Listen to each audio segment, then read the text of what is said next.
வணக்கம். இன்னைக்கு மூட நம்பிக்கை பத்தி தாங்க பேசப் போறேன். இந்த மூட நம்பிக்கைங்கிற பேரால என்ன என் சொந்தக்காரங்க எப்படியெல்லாம் என்ன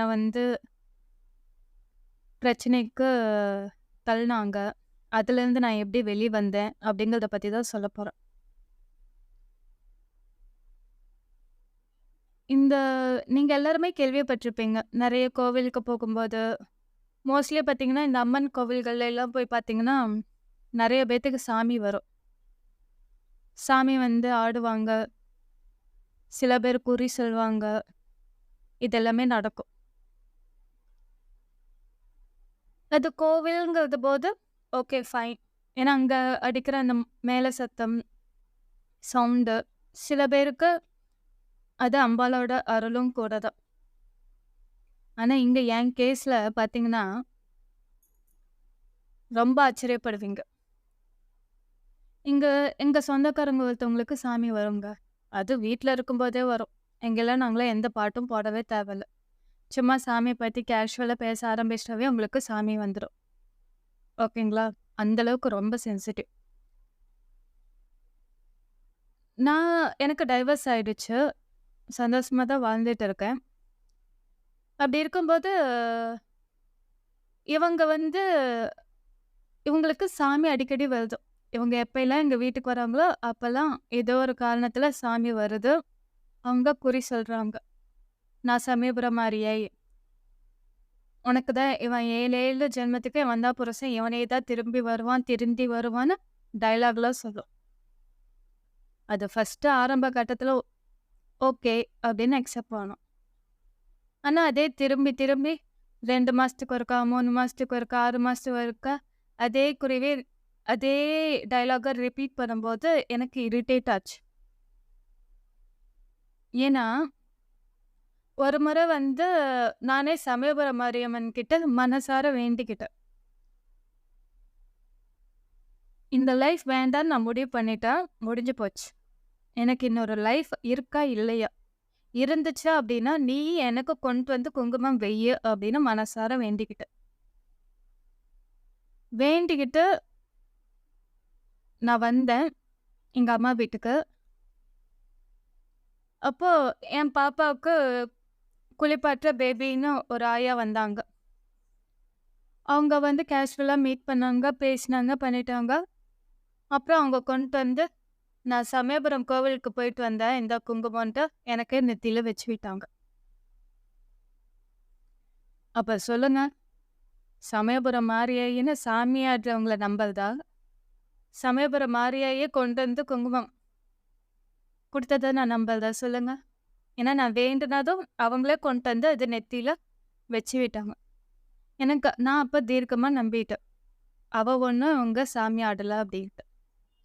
அன்னைக்கு நானும் பாப்பாவும் வீட்ல இல்ல. எங்க அம்மா மட்டும் தனியா இருந்தாங்க. சரிங்களா? அப்பவும் அதே சொந்தக்காரங்க வந்தாங்க. எங்க அம்மாகிட்ட பேசிக்கிட்டு அவங்களுக்கு சாமி வந்துருச்சு. மறுபடியும் இதையே தான் சொல்லியிருக்காங்க. வீட்டுக்கு திரும்பி வந்தேன்னா, இது எல்லாத்தையும் கேள்விப்பட்டு எனக்கு கோபம் தான் வந்துச்சு. எனக்கு அந்த கோபம், அந்த ஆதங்கம் அத என்னால கண்ட்ரோல் பண்ணிக்கவே முடியல. அழவே ஆரம்பிச்சுட்டேன். நான் எப்பயுமே ரொம்ப எமோஷனல் ஆனா வெங்கட் கிட்ட தான் அந்த கோபத்த முழுசா காட்டுவேன். அவர்கிட்ட கேட்டேன், "என்ன நாராயணா இப்படிலாம் பண்றாங்க? அதே முடிஞ்சு போச்சே" அப்படின்னு நான் அவர்கிட்ட கேட்கும்போது, எனக்குள்ள அசரீரியா அவர் சொன்னது. "சாமி அந்த மாரி நடிக்கிறா, அவ பேச்ச நீ கேட்டுட்டு நீ நம்புறியா?" அப்படின்னு கேட்டாரு. என் உள்ள. அப்பதான் ஃப்ளாஷ் ஆச்சு. அப்புறம் எங்க அம்மாகிட்ட போய் சொன்னேன். "உங்க சாமி அந்த மாரி நடிக்கிறாங்க" அப்படின்ட்டு. அதுக்கப்புறம் தான் எனக்கு இதுவரைக்கும் அவங்க சொன்னது எல்லாத்தையும் நான் ரீகால் பண்ணி பார்க்கும்போது தான் எனக்கு தெரிஞ்சது. வந்த சாமிக்கு நான் ஒருத்தி மட்டும் தான் தெரிஞ்சிருக்கேன். என்னுடைய அண்ணன் தெரியல, என் தம்பி தெரியல, எங்க அம்மா தெரியல. ஏன் என் பாப்பா கூட தெரியல. ஏன் அந்த சாமிக்கு நான் மட்டும் கண்ணுல தெரிஞ்சிருக்கேன். மத்த 4 பேத்துக்கு அந்த சாமி குறியே சொல்லாதா? இந்த மாதிரி உங்க வீட்ல, உங்க சொந்தக்காரங்க சாமி வருது, அது வருதுன்ட்டு ஏதாவது சொன்னாங்கன்னா, தயவு செஞ்சு நம்பாதீங்க.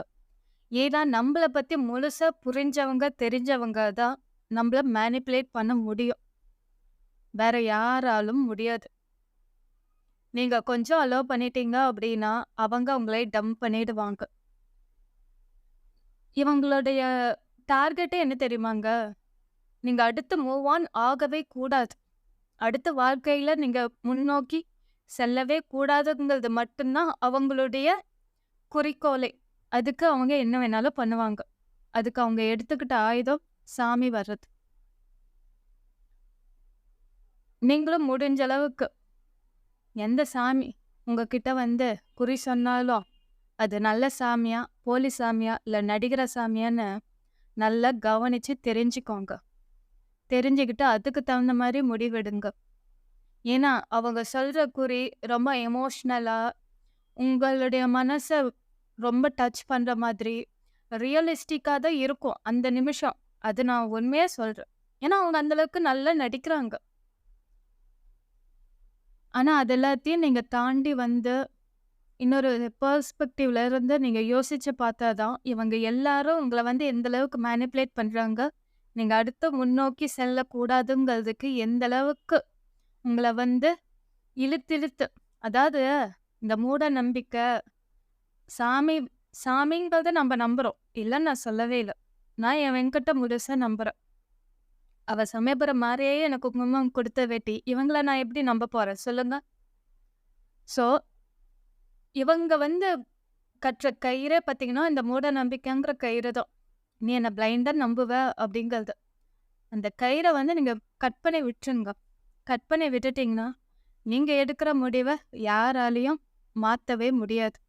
உங்களுடைய வாழ்க்கை உங்க கையில மட்டும்தான். அடுத்தவங்க சாமி சொல்லிடுச்சு.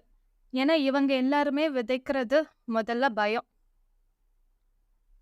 அந்த பயத்த நீங்க உங்க மனசுலயும் விதைச்சு, அதுக்கு தண்ணி ஊத்தி வளர்த்த ஆரம்பிச்சிட்டீங்க அப்படின்னு வச்சுக்கோங்க.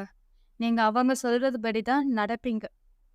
அந்த பயத்த கட் பண்ணணும்னா, அவங்க சுத்தி வச்சிருக்க அந்த மூட நம்பிக்கைங்கிற கயிற நீங்க கட் பண்ணா மட்டும் தான், அந்த பயத்தீவே உங்களால கட் பண்ண முடியும். அப்புறம் உங்களோட வாழ்க்கை கண்டிப்பா சந்தோஷமானதா மாறும். Thank you.